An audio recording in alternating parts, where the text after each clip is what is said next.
Hello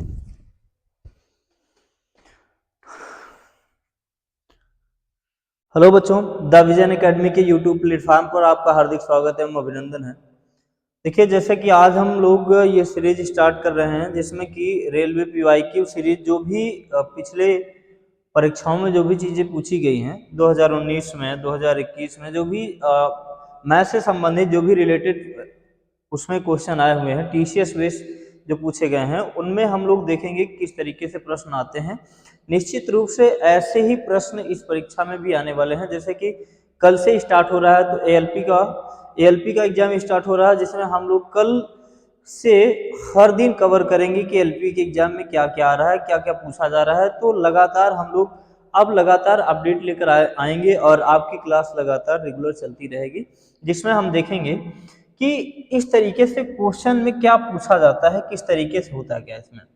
अगर बात करते हैं, देखिएगा इस तरीके से अगर हम कहें कि क्वेश्चन में क्या आता है, देखिए सबसे सिंपल प्रश्न की बात करते हैं। सिंपल क्वेश्चन पूछा गया था भाई मेरे यहाँ पे, देखिए कह रहा है, देखिएगा देखिए कह रहा है निम्नलिखित में से किस युग्म की सह अभाज्य संख्याएं हैं। यहाँ पे सह अभाज्य संख्या का मतलब क्या होता है? यहाँ पर सह अभाज्य संख्या का मतलब होता है कि दो ऐसी संख्याएं जिनके एचसीएफ केवल एक हों, जिनके मासप केवल एक हों। तो अब यहाँ पर देखिएगा, अगर मासप एक की बात करते हैं तो ये देखिए संख्या 3 से कट जा रही है, 3 चौक 12, 3 9 27, अर्थात इसके एक से ज्यादा फैक्टर होंगे तो यहाँ पर ये नहीं बनेगा। 7 चौक 28, 7 8 56, ये भी कट जाएगा। अब यहाँ से भैया मेरे यहाँ से अगर बात करते हैं कि 4 9 36, 4 5 20, ये भी कट जाएगा, इसके एक से ज्यादा फैक्टर हो जाएंगे। अगर यहाँ पर बात करते हैं 28 और 81 की, तो यहाँ पर इसका बिल्कुल सही उत्तर हो जाएगा। और यहाँ पर इस तरीके से ये प्रश्न पूछा गया था एनटीपीसी सीबीटी 1, जो कि 23/7/2021 को शिफ्ट नंबर 2 में आया था। देख रहे हैं ना किस तरीके से प्रश्न पूछे जाते हैं। हैरान होने की कोई बात नहीं है, इसमें बहुत आसान आसान प्रश्न पूछे जाते हैं। थोड़ा सा आपको क्या करना है, टाइम में इंक्रीमेंट करना है, टाइम को अपने आप में एडजस्ट करना है बस। देखिए, जब मैंने इस एग्जाम को मैंने क्वालिफाई किया, मेरा प्री मेंस जो भी हुआ जिसमें मैंने क्वालिफाई किया, तो मुझे मैथ के इतने आसान क्वेश्चन, मतलब कि देखिए मैथ और रीजनिंग के क्वेश्चन को आप स्कोर अच्छे से कर सकते हैं। थोड़ा से अगर बात करते हैं तो फंसाता है तो जीएस फंसाता है। जीएस की तैयारी भी आप लोग लगातार करते रहिए।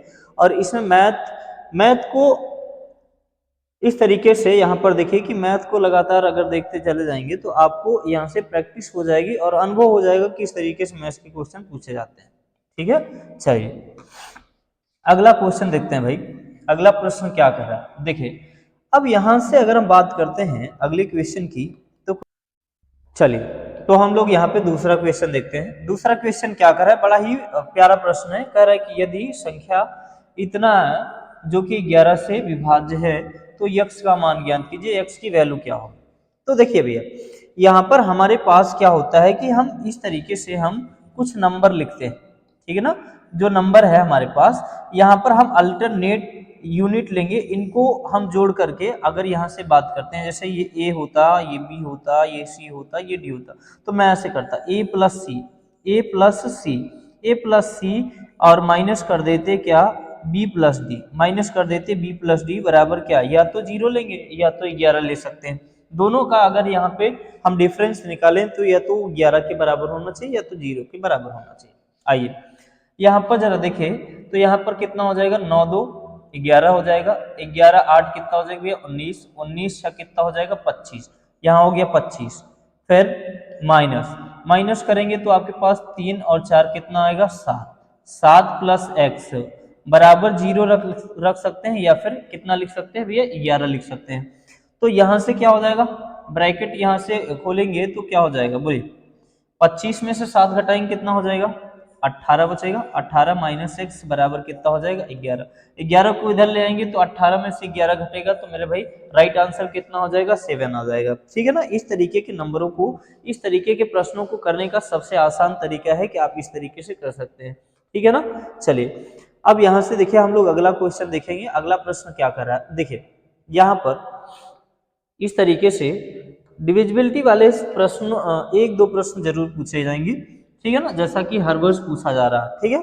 चलिए, ये 15/6/2021 से नंबर सेकंड में पूछा गया था।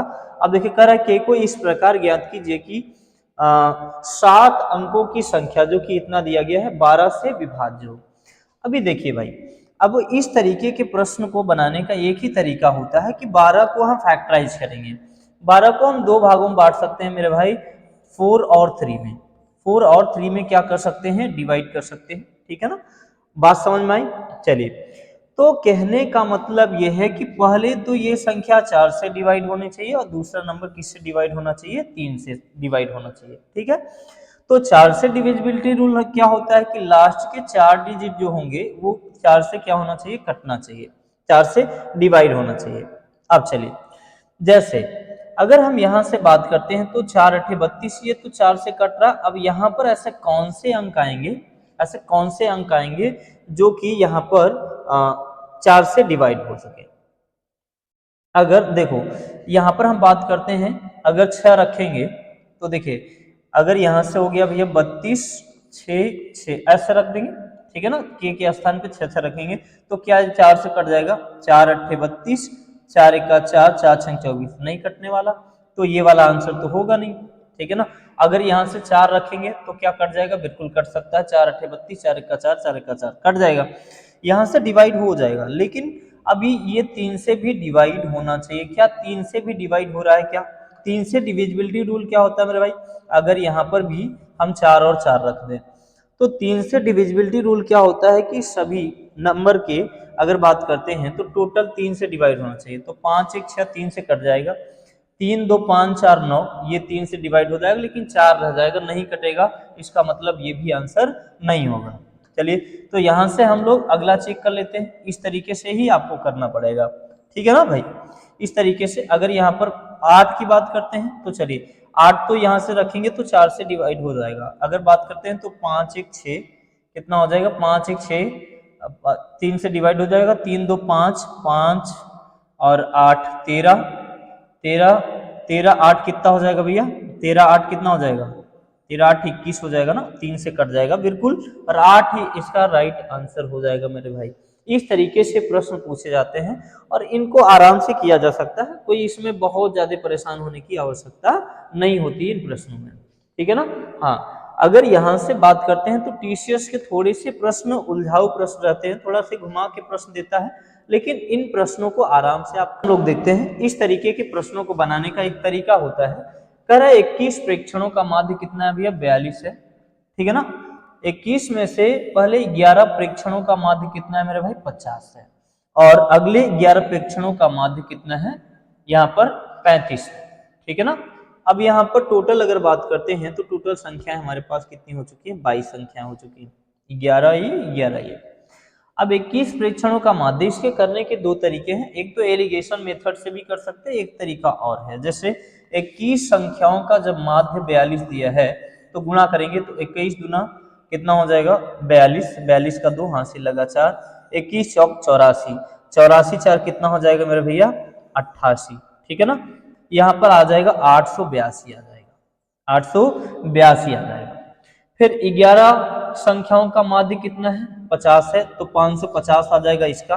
फिर 11 का 35 है, 11 संख्याओं का माध्य 35 है, तो 11 5 55 का 5, 11 3 33, 5 कितना हो जाएगा मेरे भाई, 38 हो जाएगा, यहाँ पे आएगा 5, और 8 5 कितना हो जाएगा, 13, 5 3 8 1 9, कितना आ जाएगा, 935 आ जाएगा।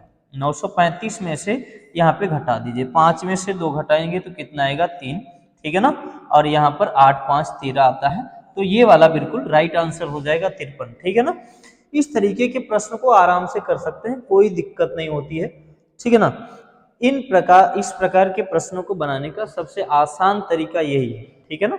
एलिगेशन में कभी कभी कुछ प्रश्न आते हैं ऐसे कि एलिगेशन से करने पर आप क्या कर सकते हैं, कंफ्यूजन हो जाता है, तो आराम से इसे कर सकते हैं, ठीक है ना। अगला प्रश्न देखिए, अभी यहाँ पर देखिएगा, अगला प्रश्न ये कह रहा है कि 38 संख्याओं का औसत जो है, 38 संख्याओं का औसत 51 है, पहली 24 संख्याओं का औसत 45 है, और अंतिम 5 संख्याओं का औसत 60 है, ठीक है ना मेरे भाई। तो टोटल यहां पर कह रहा है कि शेष संख्या का औसत क्या होगा, जो संख्या है।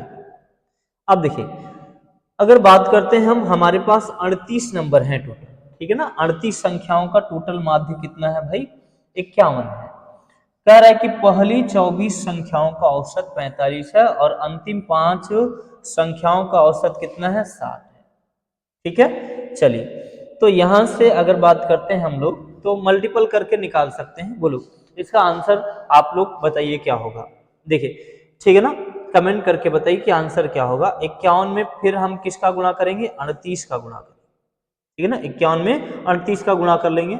उसके बाद फिर क्या करना है, बोलिए। 24 संख्याओं का औसत कितना है, 45। 24 संख्याओं का यहाँ पे औसत कितना निकाल लेंगे, 24 संख्याओं का औसत है भैया 45 है, और अंतिम 5 संख्याओं का औसत कितना है, 60 है। ठीक है ना। अब इन दोनों को मल्टीपल करके यहाँ पे जो भी गुणा करके आएगा, इनका मल्टीपल करके आप घटा दीजिएगा, राइट आंसर आपका निकल के आ जाएगा। ठीक है ना। हाँ, चलिए, इस प्रश्न का आंसर आप लोग मुझे कमेंट करके बताएंगे, ठीक है ना। चलिए, अगला प्रश्न क्या कह रहा है,